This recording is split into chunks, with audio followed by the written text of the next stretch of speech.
अस्सलाम वालेकुम। आज हम डिस्कस करने जा रहे हैं मेथड्स टू फाइंड रेंज।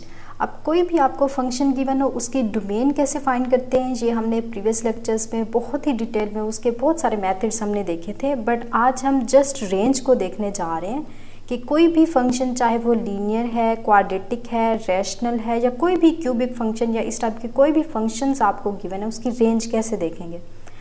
अब देखें, रेंज को फाइंड करने के लिए जो वेल नोन यूज़ होने वाले मेथड्स हैं उसमें सबसे पहला फर्स्ट मेथड है कि कोई भी फंक्शन हो उसको फंक्शन आपको ऐसे गिवन होता है ना कि y is equal to F of X. अब इसका क्या मतलब है कि y in terms of x, y कोई फंक्शन है उसको x की टर्म्स में हमने लिखा हुआ है, तो ये y फंक्शन है इन टर्म्स ऑफ x। अगर मैं इसको रेसिप्रोकल कर लूँ, x in terms of y find कर लूँ, मीन्स यहाँ पे y आ जाए और यहाँ x आ जाए और यहाँ पे फंक्शन y का हो जाए। अगर मैं फंक्शन को ऐसे कन्वर्ट कर पाती हूँ तो इसकी जो डोमेन होगी, डोमेन अब किसी भी फंक्शन की फाइंड करना बहुत ही ईजी होता है। जब इसकी मैं डोमेन फाइंड करूँगी तो ये रेसिप्रोकल फंक्शन है ना, तो ये इन्वर्स फंक्शन है। इनफैक्ट इन्वर्स और रेसिप्रोकल फंक्शन में भी हम डिफरेंस देखेंगे। तो इसकी जो डोमेन होगी इन्वर्स फंक्शन की, वो इसकी रेंज बन जाएगी, तो हमारे लिए बहुत ईजी हो जाएगा। जो सबसे ज़्यादा यूज़ होने वाला मेथड है ये यही है, फर्स्ट वाला, x in terms of y। But इस पे भी कंडीशन होती है कि x in terms of y हम तब लिख पाते हैं जब वो फंक्शन बाइजेक्टिव होता है। अच्छा, अब जब ये मेथड फेल हो जाएगा देन हम देखेंगे, मीन्स अगर फंक्शन हमारा बाइजेक्टिव फंक्शन नहीं है तो देन हम उस पर टी मेथड अप्लाई करेंगे। ये आपको ये मेथड किसी बुक में नहीं मिलेगा, ये मेरा खुद का बनाया हुआ है। टी मेथड बहुत ही ये यूज़फुल होता है। देन उसके बाद हम देखेंगे ग्राफ मेथड। उसके बाद कुछ लिमिटेड अगर उसमें डोमेन हम पुट कर दें देन हम वहाँ से इजीली रेंज फाइंड कर सकते हैं आइडिया लगा के, ये मेथड हो जाएगा। और उसके बाद 5, ये भी एक सिंपल सा 5 मेथड, इसका कोई नेम नहीं है। बेसिकली हम इसमें क्या करते हैं कि कुछ अगर कोई फंक्शन गिवन हो उसमें जस्ट हम देखने से ही पता चल जाता है कि इसकी डोमेन क्या होगी, तो इसको कोई नेम नहीं दिया, इसको बाय एग्जांपल हम देख लेंगे। अच्छा, अब सबसे पहले बात आती है कि find x in terms of y, इसको हम कैसे देंगे। अब बेसिकली इन 4-5 मेथड्स को हम हर एग्जांपल पे साथ साथ लेके चलेंगे। इसका कोई बेसिक रूल्स नहीं होते, जस्ट इनको एग्जांपल्स पे अप्लाई करके हम देखेंगे। अब सबसे पहले इस मेथड को देख लें। ये मेथड जो होता है 3 फंक्शंस के लिए बेसिकली यूज़ होगा कि अगर हम x in terms of y right कर पाते हैं। जो लीनियर फंक्शंस होंगे उनमें ये हमेशा मेथड एप्लीकेबल होगा।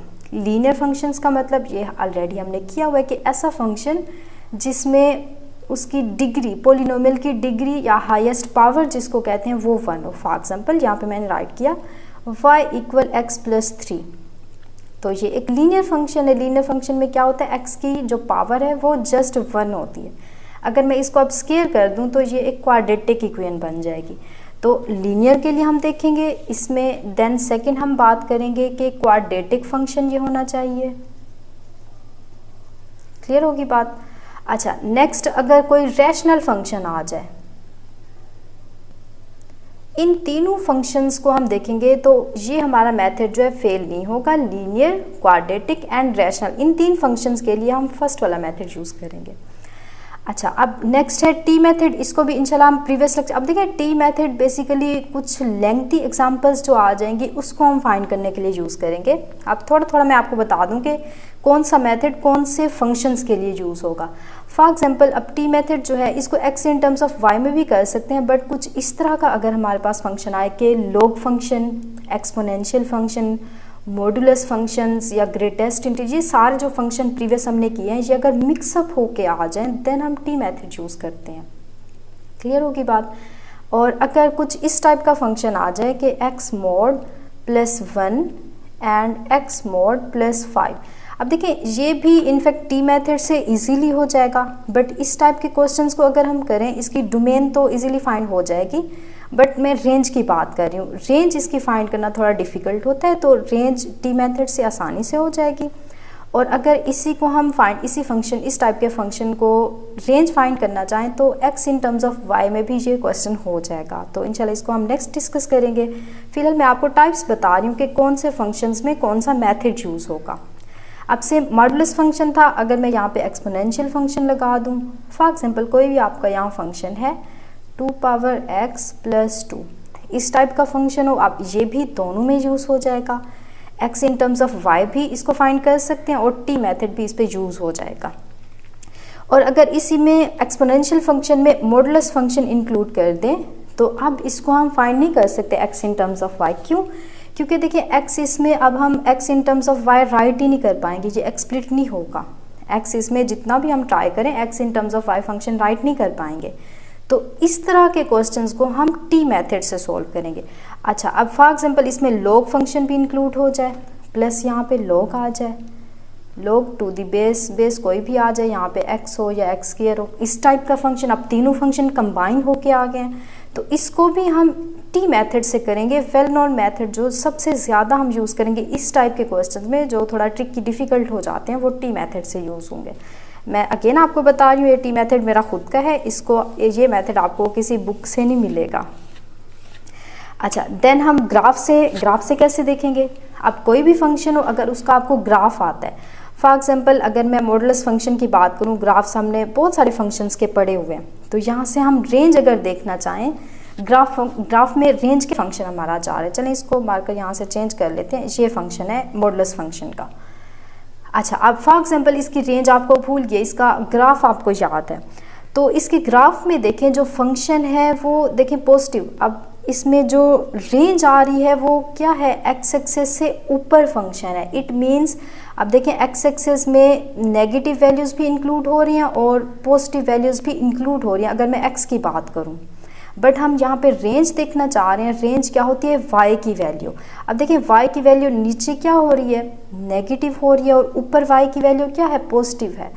अब ज़रा गौर से इसको देखें तो हमारे पास जो फंक्शन है वो ऊपर है, मीन्स y की वैल्यू जो है पॉजिटिव आएगी, तो इट मीन्स जो इसकी रेंज होगी, अब देखिए 0 पे भी ये टच कर रहा है तो रेंज में 0 भी इंक्लूड हो जाएगा, तो ये 0 से इन्फिनाइट तक इसकी रेंज हो जाएगी। क्लियर होगी बात। ये इनफैक्ट मॉडुलस फंक्शन में भी हमने ऑलरेडी डिफाइन किया हुआ है कि मॉडुलस फंक्शन की कैसे हम डोमेन फाइंड करते हैं, इसकी रेंज कैसे देखनी है, लिमिट, कॉन्टिन्यूटी, ये सारा कॉन्सेप्ट ऑलरेडी हमने किया हुआ है। तो कोई स्पेसिफिक फंक्शंस अगर जिनके आपको ग्राफ ऑलरेडी आते हैं, माइंड में भी उसको देख के आप उसकी रेंज फाइंड कर सकते हैं। जैसे आप ये फंक्शन है, ये वाला, ये फंक्शन भी आपने पढ़ा होगा y क्यूब का, तो इसकी अब रेंज देखें, देखिए y एक्सेस नीचे की तरफ है तो नेगेटिव वैल्यूज़ भी इंक्लूड हो रही हैं और पॉजिटिव वैल्यूज़ भी इंक्लूड हो रही हैं, तो इसकी डोमेन इसकी रेंज जो होगी ऑल रियल नंबर्स हो जाएगी। क्लियर होगी बात। ग्राफ से बहुत ही ईजी, अगर आपको ग्राफ्स आते हैं, अगर ग्राफ का आइडिया नहीं है तो हम बाकी मेथड्स यूज़ कर लेंगे। अच्छा, अब देन कुछ स्पेसिफिक फंक्शन पहले मैंने आपको बताया, उसमें कुछ हम x की वैल्यूज़ 2 चर पुट करके देन हम इनफैक्ट ये 4 और 5 मेथड थोड़ा मिलते जुलते एक जैसे ही हैं, इनको हम बाय एग्जांपल्स ही देखेंगे। अब देखिए जैसे यहाँ पे ये मैंने एग्जांपल राइट की है, y is equal to X square. अब इसकी अगर मैं डोमेन की बात करूँ, साथ साथ डोमेन भी देख लेते हैं। तो डोमेन क्या होती है कि फंक्शन में x की कौन सी ऐसी वैल्यूज़ पे फंक्शन अनडिफाइंड हो रहा है। अब देखिए y इक्वल एक्स स्क्वायर, इसमें मैं कोई भी वैल्यू पुट कर दूं x की जगह तो फंक्शन अनडिफाइंड कभी भी नहीं होगा। अब देखिए यहाँ पे मैं अगेन वही बात डिटेल नहीं करवा सकती, अगर डोमेन फाइंड करने की डिटेल आपने देखनी है तो प्रीवियस लेक्चर्स में देखें। तो इसकी डोमेन क्या हो जाएगी, ऑल रियल नंबर्स हो जाएगी। अच्छा, अब अगर मैं इसकी रेंज देखूं तो रेंज एक्स स्क्वायर फंक्शन खुद ही हमें पता है कि एक्स स्क्वायर के अंदर कोई भी नेगेटिव नंबर, कोई भी पॉजिटिव नंबर या 0 पुट कर दें तो आंसर इसका जो आएगा ऑलवेज पॉजिटिव आएगा। क्यों? क्योंकि अगर मैं कोई भी नेगेटिव वैल्यू पुट करती हूँ उसका स्क्वायर जो होता है वो उसको पॉजिटिव कर देता है। अच्छा, अब अगर बात मैं 0 की करूँ तो 0 का स्क्वायर भी 0 हो जाएगा। इट मीन्स इसकी रेंज में 0 से इन्फिनाइट तक ऑल नंबर्स आ जाएंगे पॉजिटिव नंबर्स। ये अब देखिए जस्ट फंक्शन को देख के या x की 1-2 जस्ट वैल्यूज़ पुट करके हमने इसकी जो रेंज थी वो बता दी है। अच्छा, अब अगर मैं इसकी रेंज की बात करूं, अब इसमें भी सेम वैसे करें कि अगर मैं 0 पुट करती हूं तो अनडिफाइंड हो जाएगा। इट मीन्स इसकी जो डोमेन होगी एक्सेप्ट 0 ऑल रियल नंबर्स आ जाएंगे। आर में से अगर 0 को मैं माइनस कर दूं तो ये इसकी डोमेन हो जाएगी। अब फिलहाल हम डोमेन पे नहीं जा रहे, जस्ट रेंज को देख रहे हैं।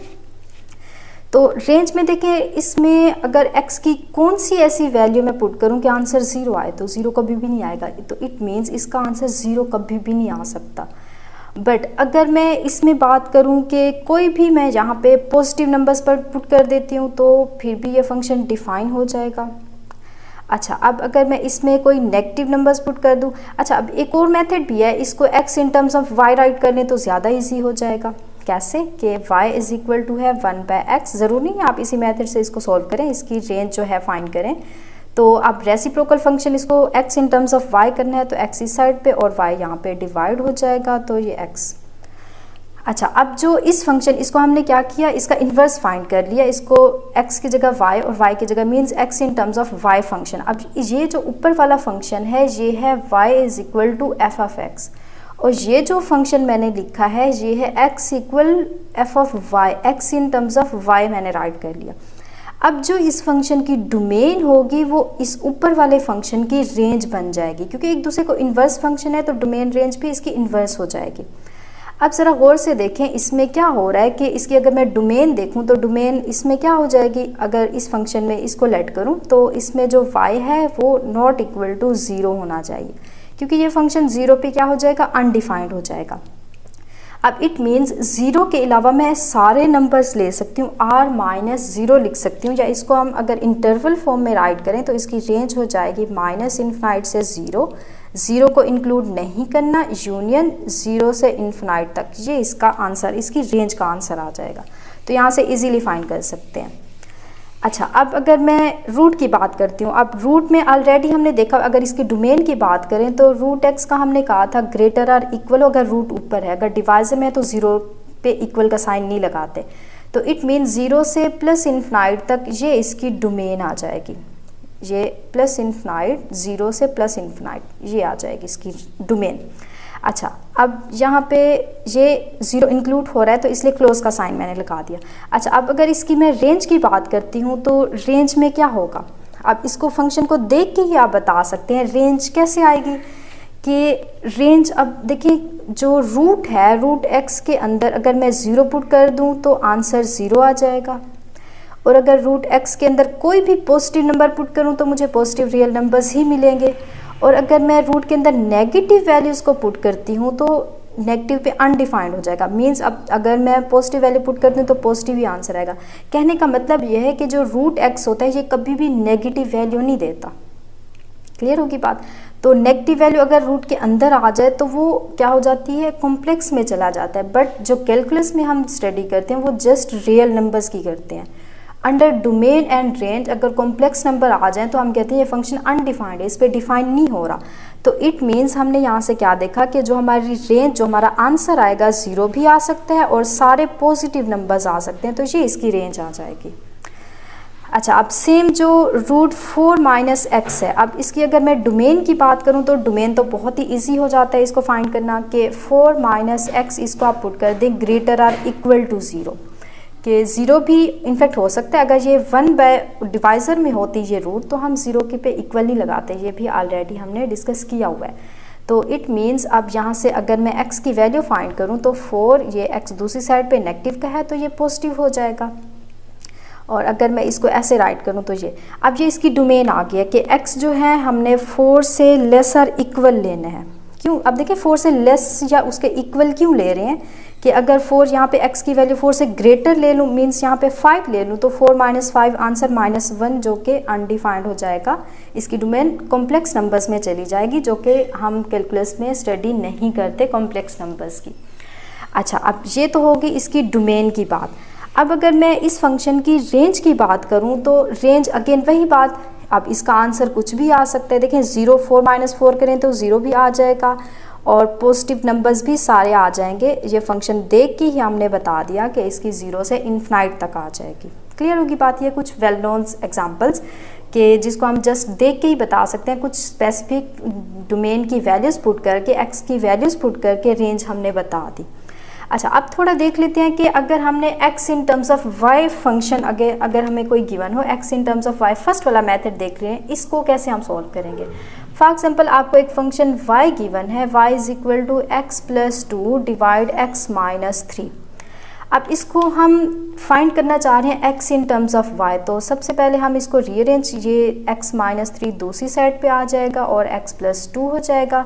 देन यहाँ पे एक्स वाई मल्टीप्लाई कर दे -3y एंड x + 2।